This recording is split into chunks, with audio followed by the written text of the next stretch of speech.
Oras. Selamat datang di Batak Bersinar.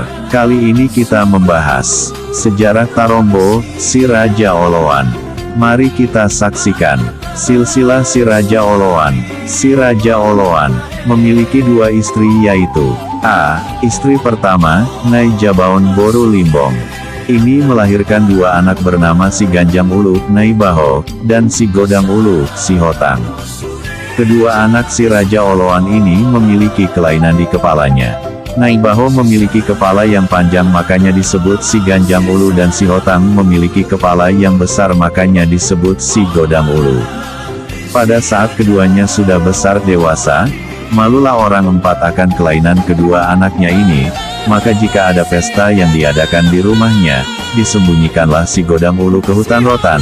Itulah maka sampai sekarang si Godang Ulu disebut juga si Hotang, yang berarti rotan, tanaman rotan. B. Istri kedua, Boru Pasaribu. Melahirkan Bakara, Sinambela, Sihite dan Manulang. Inilah urutan marga si Raja Oloan dari yang sulung sampai bungsu. 1. Nyai Baho, si Ganjang Ulu. Marga Nyai Baho sendiri ada 5 bagian, yaitu Nyai Baho Siahaan, Nyai Baho Sitakarain, Nyai Baho Sidauruk, Nyai Baho Hutaparik, dan Nyai Baho Siagian. Sedangkan marga Sitindaon adalah hasil perkawinan kecelakaan antara sesama Nyai Baho Siahaan sendiri.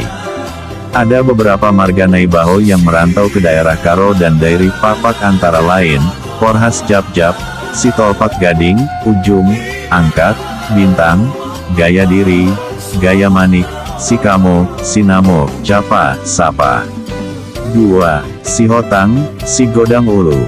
Marga si Hotang sendiri ada 7 bagian, yaitu si Hotang si Pardabuan, di Sidikalang disebut si Hotang Manik, Sumbul Parongil, si Hotang Sorgani Musuh, si Hotang si Torbandolok, di Karo disebut si Tepu, Sinubulan, Batu Nangkar, Bukit, si Hotang Sirandos, si Hotang si Marsoit, si Hotang Raja Tunggal Hasugian, di Karo disebut Sinuingga, Kaban, Surabakti, Kacaribu, dan si Hotang Lumban Batu, di Karo disebut Sinuraya, Sinuaji.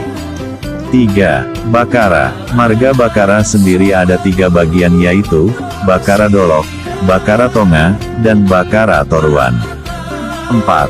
Sinambela. Marga Sinambela sendiri ada 3 bagian, yaitu Sinambela Raja Pareme, Sinambela Tuan Nabolas, dan Sinambela Bonani Onan.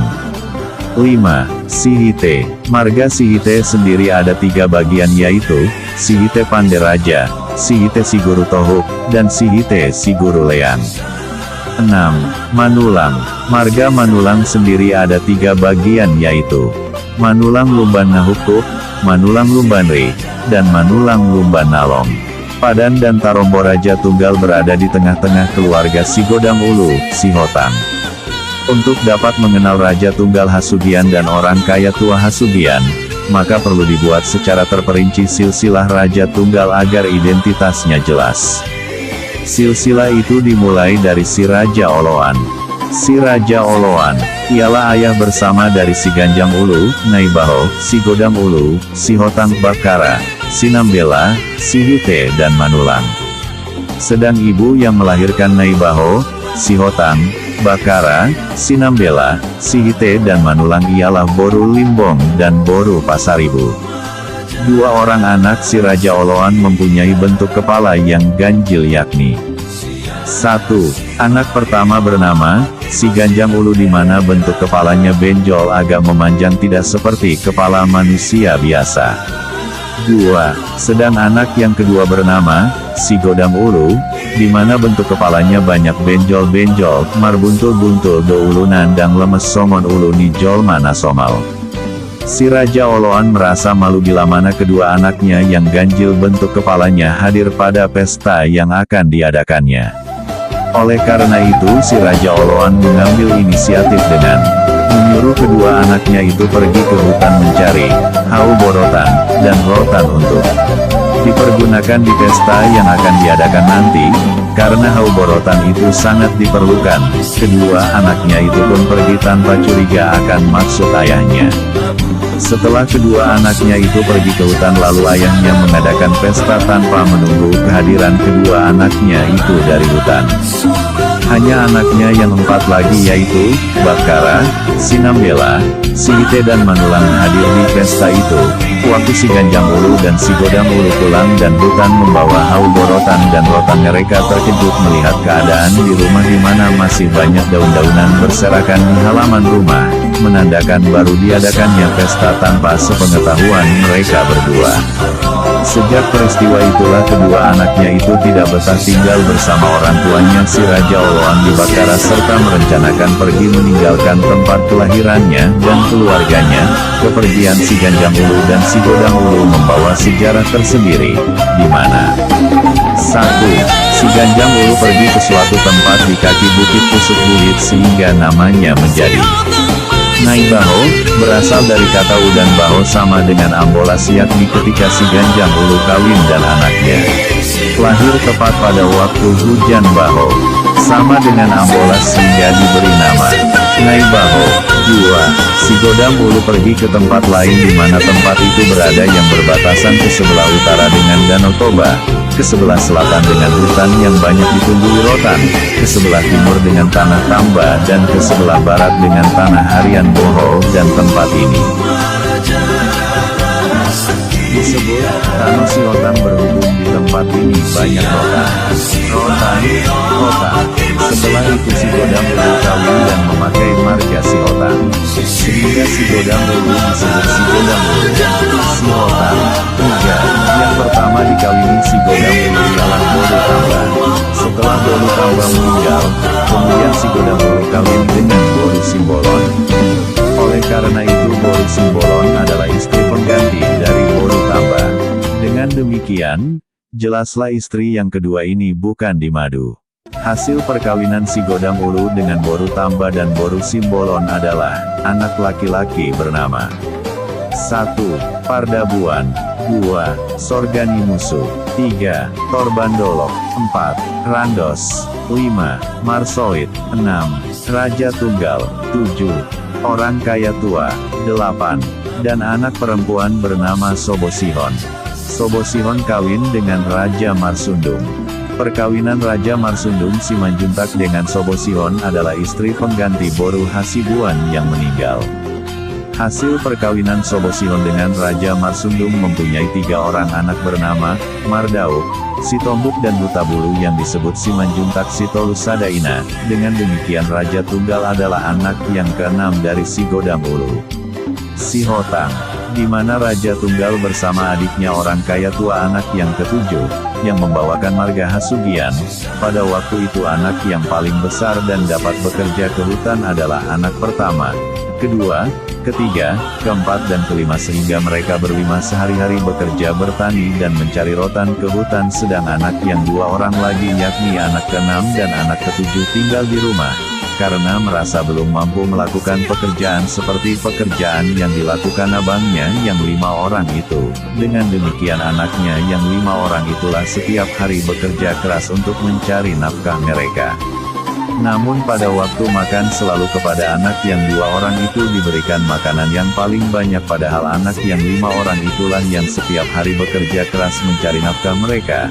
Dan hal ini tidak wajar di hati dan pikiran anak yang 5 orang itu. Oleh karena Raja Tunggal dan adiknya tinggal di rumah, maka kesempatan ini dipergunakan si Godang Wulu. Sihotang, ayahnya, mengajar anaknya yang 2 orang itu ilmu tradisional, hadatuon, dan ilmu alat perang yakni urtop dan tali solang, yang lama-kelamaan ilmu ini menjadi ketertarikan bagi Raja Tunggal sendiri. Raja Tunggal sudah tertarik dan dipengaruhi akan ilmu tradisional, hadatuon, urtop dan tali solang, sehingga dia bersama adiknya tidak mau membantu abangnya bekerja. Sedang pada waktu makan selalu mereka berdua lebih banyak mendapat makanan, nasi, daripada abangnya yang 5 orang itu. Ketika mereka tidak sama-sama makan, selalu kepada anak yang 5 orang itu ditinggalkan makanan lebih sedikit bila dibandingkan dengan bagian anak yang 2 orang itu, dan hal ini dibenarkan oleh ibu mereka yakni Boru Simbolon, yang lama-kelamaan anaknya yang 5 orang itu menjadi benci terhadap adiknya yang 2 orang itu. Setelah si Godang Wulu Tanda hubung. Sihotang, ayahnya, meninggal, maka kebencian yang selama ini masih terpendam di hati yang 5 orang itu terhadap adiknya dan ibunya Boru Simbolon menjadi kenyataan, di mana mereka mencari alasan yang tepat agar adiknya itu dapat dipukul dan bila perlu dibunuh. Hal ini kelihatan ketika adiknya Raja Tunggal selesai makan dan turun ke halaman rumah kemudian memotong sedikit ujung rotan yang kebetulan baru selesai dikumpul abangnya itu yang dipergunakan Raja Tunggal untuk menjungkit sisa makanan di giginya, lalu melihat keadaan itu Randos marah dan langsung memukul serta mengancam untuk dibunuh dan berkata, "Kami telah bersusah payah mencari rotan tersebut dari hutan sedang engkau enak memotong." Akan tetapi Raja Tunggal tidak mau melawan abangnya itu karena dia sadar akan aturan berabang adik walaupun sebenarnya dia dapat melawan abangnya itu karena dia mempunyai ilmu. Akan tetapi ilmu yang dipelajarinya itu tidak banggakannya. Begitu abangnya itu memarahi, Raja Tunggal selalu tidak melawan dalam bentuk apapun. Karena ancaman dari abangnya itu dan dirasa mereka tidak aman lagi berkumpul dengan abangnya, maka Raja Tunggal merencanakan akan lari meninggalkan tanah Sihotang.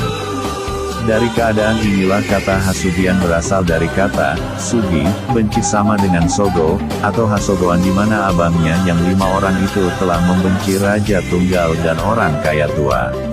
Oleh sebab itu lama-kelamaan marga Raja Tunggal dan orang kaya tua memakai marga Hasugian. Padan dan Tarombo padanan Sihotang dengan Naipospos, Marbun. Seluruh keturunan Raja Naipospos diikat janji Padan untuk tidak saling kawin dengan keturunan Raja Oloan yang bermarga Sihotang. Sehingga Sihotang disebut sebagai Dongan Padan. Memang pada awalnya pembentuk janji ini adalah Marbun. Namun ditarik suatu kesepakatan bersama bahwa keturunan Raja Naipospos bersaudara, Namarhaha Marangi, dengan keturunan Sihotang. Hal ini dapat dilihat bersama bahwa hingga saat ini seluruh marga Naipospos Silima Saama, Sibagariang Hutauruk Simanungkalit Situmeang Marbun, tidak ada yang kawin dengan marga Sihotang. Pengalaman di lapangan bahwa memang ada saja orang yang mempersoalkan padan ini. Mereka mengatakan bahwa hanya Marbun sajalah yang marpadan dengan Sihotang tanpa mengikut sertakan Sibagariang, Hutauruk, Simanungkalit, dan Situmeang. Perlu diketahui bersama bahwa telah ada ikrar padan, para nenek moyang Ompu, bahwa padan Nihahana, padan Niangina, Jala padan Niangina, padan Nihahana ikrar Kakanda juga ikrar Adinda dan ikrar Adinda juga ikrar Kakanda. Benar Marbunlah pembentuk padan pertama terhadap Sihotang, tetapi oleh karena Marbun sebagai Andi Doli Sibagariang, Hutauruk, Simanungkalit, dan Situmeang, maka turut juga serta dalam padan dengan Sihotang. Sibagariang, Hutauruk, Simanungkalit, dan Situmeang tidak boleh saling kawin dengan keturunan Raja Naipospos dari istri 2, Marbun. Demikian pula halnya seluruh marga-marga keturunan Raja Naipospos Sibagariang, Hutauruk, Simanungkalit, Situmeang, Marbun Lumban Batu, Marbun Banjarnahor, dan Marbun Lumbangao tidak boleh saling kawin dengan keturunan Sihotang. Demikianlah sejarah ringkas si Raja Oloan. Kami sajikan dan kami sadar bahwa sejarah ini belumlah lengkap, belum sempurna dan kami ajak kepada para pembaca terutama sekali kepada para sejarawan, tokoh-tokoh masyarakat, cendekiawan si Raja Oloan untuk memberikan saran, nasihat, data-data, fakta sejarah untuk melengkapi, menyempurnakan, menyusun sejarah si Raja Oloan di masa depan. Baliga Binaligahon Barita Binaritahon. Barita sejarah singkat si Raja Oloan. Kalau ada yang kurang lebih atau kesalahan, kami mohon dimaafkan. Horas Tondi Madingin, Pir Tondi Matogu. Sumber, dari https://it.scribet.com. Horas, Mauliate, Unang, Lupada, di subscribe, like, di komen dohot, dibagikan.